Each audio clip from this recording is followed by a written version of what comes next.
So, ayan, mag-skincare tayo mga sis kasi umaga na dito. Siyempre, gagamitin ko ang aking favorite na skincare, Medicube. This is the whip cleanser. I love this one. Talagang makapawip-wip ka din. Ito tsura niya. Hindi ko naman kailangan ng marami.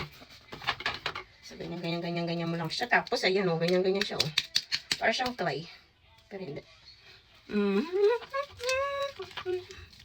Sobrang ganda ng ng skincare, Medicube na skincare. Kasi naman talaga, favorite ko siya. Siya yung, mas favorite ko. Diba?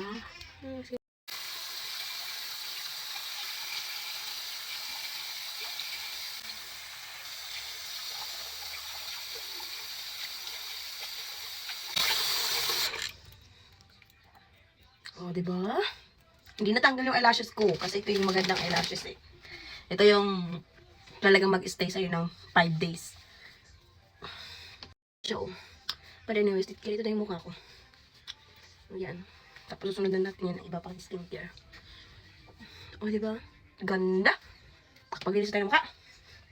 Siyempre, after ng pag-wash natin ng mukha, ito naman, ang isusunod ko, itong toner ng Medicube din. Siyempre, I love the Medicube. Pero gagamit ako ng pads. Cotton. Whatever you call it. Sobrang ganda nito, promise. Ano yun naman, gamit na gamit ko talaga siya.